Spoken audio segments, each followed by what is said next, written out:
Out of all the commanders in Rise of Kingdoms, one of the most interesting has to be Alexander the Great. He went from very usable, absolute meta, to not meta, and arguably he is now meta once again. So in today's video, I'll be talking about Alexander the Great as of June in 2024, and I'll be discussing whether or not he is a good early game investment, since people are still questioning that. So if you're interested in Alexander the Great, what made him so good, what makes him so good now, and if he is even worth your time with the release of William very soon, you need to stick around to the end of the video. Now let's start off today's video by discussing what used to make Alexander the Great really powerful, and what led to his downfall. And we'll just start off with what made him powerful. Well, I mean, when you look at Alexander the Great's kit, he's got very good stats. Some may even say they are great stats. If he doesn't have a shield, he gets 30% defense.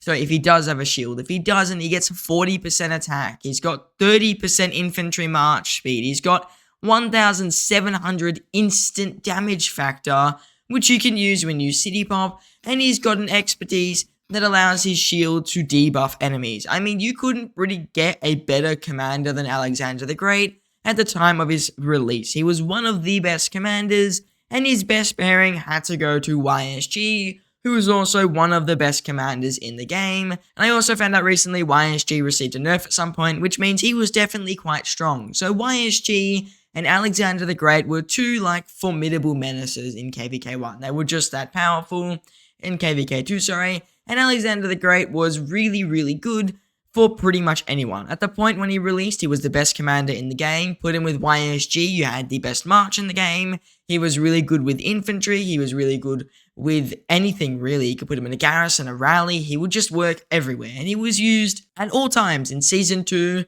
And even with the addition of Season of Conquest later on, probably around, I want to say, 2 years or so after Alexander the Great's release, he was still an extremely used commander, because what you could do was you would go preparation season, save your gold heads till season 1, get YSG, work towards expertising him, go to season 2, get Alexander the Great, work towards expertising him, finish them off in season 3, and then use them in Season of Conquest. That was really your march. Alexander, YSG in Season of Conquest, and then later you could branch those out. YSG could go with whatever archer commander was there, usually Nebu, and then Alexander the Great could go with really any infantry commander, especially at the time with Guan Yu. You would run a Guan Alex and you had a really good march. So that was really Alexander's key strength. It was that early game investment moving towards the late game where he wasn't the most meta commander in Season of Conquest, of course. Guan Yu was stronger. People even argued Leonidas was better, which I don't think that's true, but people used to argue that. And then there were just other stronger commanders like Harold and people who had overall higher value usually than Alexander the Great at the time. Nowadays, that's a bit different and we'll discuss that soon. But at that time, Harold was arguably better than Alexander the Great, and I would pretty much agree to that. But nowadays, not really.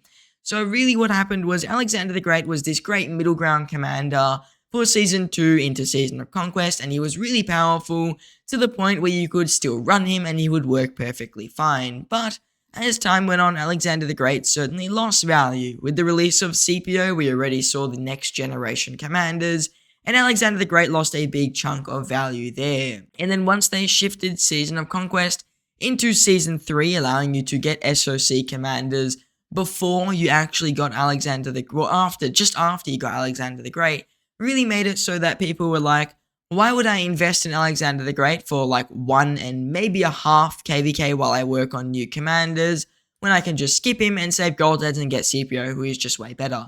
That was really the biggest issue with Alexander the Great at the time, and it knocked out his biggest competitive advantage. The biggest advantage for Alex was you get him in Season 2, you use him in Season 3, and he works great in Season of Conquest. But when they released CPO and made all these Season of Conquest commanders available in Season 3, it's like, you get Alexander the Great in Season 2, you can use him in Season 2, he's amazing there, and then he's rubbish in Season 3 because you've got all the new stronger commanders, and at the time, infantry were in a very bad position with commanders like Sargon being the most recent releases, and Guan CPO being the only really good march. So Alexander the Great was kind of left in the dust, and most people decided that if they were going to invest in him, it was like 5-5-1-1, and they wouldn't really go beyond that. And YSG was in the same boat. The death of YSG had come. He wasn't as popular as he used to be, and we should note that YSG is still nowhere near as popular as he used to be as an initial investment. A lot of people still do choose to skip him, but just because he's available in KVK1 means you get a whole extra season of value out of him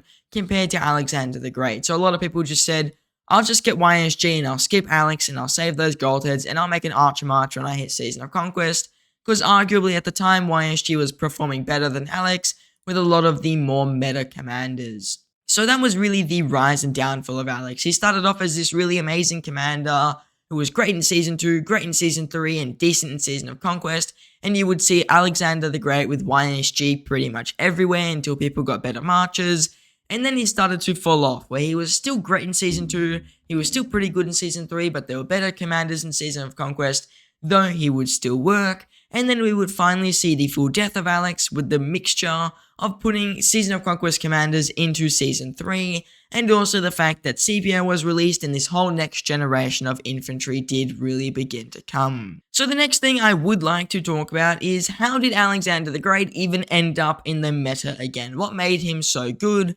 And it really comes down to one commander, Liu Che. I mean, there is no commander better than him in infantry right now. He is still arguably one of the best commanders in the game, and Liu Che is just really, really good with Alexander the Great. They both have the attack tree. The attack tree is relatively powerful for smite commanders. They're both infantry commanders, of course, and Liu Che's expertise allows you to get a whole extra normal attack. Now, that might not sound like it's really important or anything, but when you look at Alexander the Great's kit, he has a way of being able to deal extra damage factor 1700 on his basic attacks, and it doesn't have a 10-second cooldown. The cooldown is 3 seconds. So really what happens is, when you put Alexander the Great with Liu Che, you get this commander pairing where Liu Che is allowing Alexander the Great to throw off his extra instant damage factor much quicker than he would normally be able to. And on top of this, Liu Che just has a lot of really, really potent stats. He's got a ton of infantry defense, he's got skill damage reductions, he's got the unique smite damage, and all of this stuff was extremely powerful. Not to mention Alexander the Great doesn't really rely too heavily on skill damage. He's more there as a supporting commander with that shield, and his direct damage factor doesn't really need skill damage to be good. It is still very powerful on its own, and Alex is built with the attack tree, so they're just a really good synergy there. So you can see that one commander synergy already brought Alexander the Great back into the light for a lot of people. People who had expertised him and maybe didn't have CPO at the time would go and pick up Liu Che and they'd put him together with Alexander the Great, and you would get a really powerful combo. And that means that a lot of people were running Liu Che with Alex, and it was a very common combination. It still is very used. And then on top of this, not long after, Alexander the Great, maybe even before the release of Liu Che, Alexander the Great received a museum relic, and his museum relic, it's not amazing, but it's decent. I mean, he gets a normal damage reduction of 6%, which is really good in the smite meta, and he's getting 20% defense. Of course, this recently received a tier 2, so that is a bit of a different story, but that is a really, really good amount of stats for a commander to be receiving, and it's definitely given him a lot more meta presence, and it's made him much stronger than he used to be. And just because of that fact, he really did become the best pairing with Liu Che. I would say that they are the best commander pairing out of all of them for Liu Che at the moment. And that means Alexander the Great is really, really powerful in that regard. So that means Alexander the Great has now become viable in Season 2, viable in Season 3 if you get an infantry march with Liu Che, and then you can use them in Season of Conquest as well. So that's really been the rise and fall, and again, the rise of Alexander the Great. Starting off overpowered in Season 2, Season 3, and Season of Conquest. Then dying since no one could use him with anyone, and then reviving with the release of Liu Che, and just becoming a really, really good commander pairing, which people only discovered, I want to say, like 2 months after his release. Initially, people were like, Liu Che's best pairing, definitely with CPO, and then people were like, actually, it's not, it's with Alexander the Great, because they are just really, really powerful together, especially because Alex doesn't rely on any skill damage, and it really did allow for him to be revived in the meta, and we see him used a lot more today. And that brings me to another rising issue with Alex, and that's his future potential. We have seen him in the meta for, I want to say, 9 months or so now, and we're due to receive new infantry. William Wallace, the newest infantry commander, was announced with his whole entire smite tree, really potent single target damage, and easily is going to become a better pairing than Alexander the Great with Liuche. It's just really bound to happen. This new William commander is ridiculously overpowered, or at least not overpowered, but he's very powerful, and he's really a strong commander as a smite primary. Guess who's a good smite secondary? Liuche is. I mean, he's a really good smite secondary. He isn't too reliant on being a primary at all, and if you put the smite tree with him, the whole rage reduction and that whole entire shebang with that really good talent tree just makes William Wallace one of the most powerful commanders we've seen in quite a while, and it just means Alex is going to lose more value with the release of William. It is really as simple as that. So when we look at Alexander the Great in the current meta, it seems that there is a little bit of a downward trajectory for him. We don't really see who else he could pair with. Old commander pairings like Harold and Alex aren't as meta. CPO Alex can't be run as well as it used to. I used to be a really big advocate for the March. Nowadays, it just isn't as strong, especially considering even marchers like Guan CPO are really starting to struggle in the current meta, and once new archers release, I would see that being very much the case. They already lose to infantry, they already lose to archers, and they're going to lose even harder if a new archer commander comes out, and if cavalry become meta, that's pretty much over for Guan CPO, just because if you run them, they're going to get annihilated on the field, and especially considering Guan's relic is bad, you're just going to see a bit of a downfall of Guan Yu. So Alexander the Great doesn't have any other good pairings, if we're being real, besides Liuche.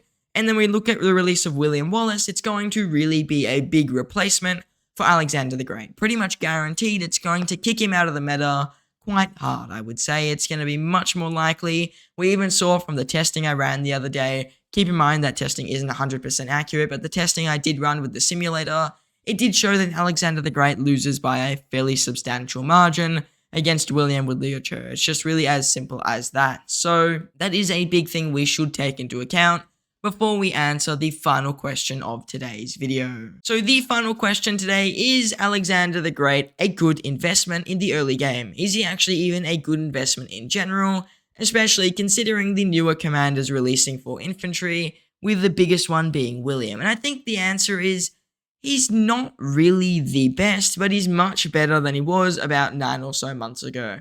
Alexander the Great is no longer in his prime. I would say he was in his prime, at least his modern prime, about 9 months ago when Liuche was kind of first released. If you invested in Alex in Season 2, you could pick him up and put him with Liuche, and you've got this really potent march that lasted almost a year or so, and you also got Season 2 value out of Alex. So you had a really good commander in that KVK. He was good in Season 3, he's going to be good in Season of Conquest, but now with the release of William, it's kind of like, if you get Alexander the Great, you're shooting yourself in the foot a little bit. It's going in this situation where it's like, he is good still with Liuche. I think it's still going to be a good march in the meta, especially for city popping. It'd probably be one of the best just because of Alexander the Great's instant damage. But in terms of overall open field strength, you're going to expect William to just do a little bit better. I know a lot of people are saying he doesn't have AoE, XYZ. Neither does Alexander the Great. There's no AoE on Alex's kit at all, and there's really no other infantry commanders besides CPO that have a potent AoE and are still somewhat usable. I mean Guan, I guess, but that's not a good pairing with Liuche. So when you look at it, it's really just going with William with Liuche and Alexander the Great becoming a side option. So if you do decide to invest in him, he's usable with Liuche, no doubt about it. I would say that Liuche is just a really powerful commander, even with Alexander the Great. But in terms of him being the most powerful, it's not going to happen. Even with Alex's double relic, if you can somehow afford it, considering how dumb the relic system is, and I've done videos on that before, then you're going to notice that he is still going to be decent, but he isn't going to be as meta as he used to be, and it's definitely going to struggle against a lot of the William Liuches, which are just going to be better marches. So really what's going to end up happening for a lot of people is they'll invest in Alexander the Great, and this is what will probably happen if you decide to invest in him. You'll pick up Liuche once you hit Season of Conquest, you'll be running Alex with Liu, and then you've got this really good march for maybe a couple of months until you invest in William, and then you just throw Alexander the Great away. It's really how it's kind of going to go down. It's probably the most likely situation, and it's why my overall opinion for investing in Alexander the Great is I wouldn't do it currently. Maybe a couple of months ago it would have been different. I would say it's definitely reasonable. But considering that William is releasing soon and then there's going to be new infantry commanders after that within the next year or so, you're not going to get enough value out of Alex for me to fully say you should go ahead and do it. The only people who should invest in Alex are people who are guaranteed to migrate back to Season 2, which is definitely rare. Most people don't do that. Or people who are really looking to get some experience or fun out of Season 2. If you don't really care about your Season 2 and you care more about the long-term value, then I would probably skip Alexander the Great and just save gold heads for Liucher. And yes, that leaves you in a situation where you're probably running either some really low-level gold key commanders or a lot of, let's just say, epic commanders, for example, Sun Tzu or Bjorn Ironside, something like that. But it is going to allow you to get a lot more endgame and late-game value with your gold heads because you can put them into stronger, more meta commanders like Liucher and William, who are just going to be more powerful than Alex in pretty much every situation besides maybe city popping. Now, if you enjoyed today's video, I just want to ask you guys for a small favor, and that is do consider putting a like on the video. Just hitting that small little like button really does support the channel, and it's just 2 seconds of effort, and it doesn't really take much from you guys, but it means a lot to me. So if you guys do want to put a like on the video today, it is very much appreciated and it helps support make more of these videos. I'm currently also not home as of the watching of this, so if you're watching this, I'm probably not home, and that means I probably won't have much internet, so if you guys leave any comments down below, I will be able to respond to them, but probably not for the next about 10 days when this video releases. So do keep that in mind. Usually I respond within a day or two. I just won't have any internet where I'm going for a school trip, so I won't be able to respond. But if you do leave comments down below, I'll respond. It's just going to be a little bit later. Now, I just want to say thank you all for watching, and I hope to see you in the next one.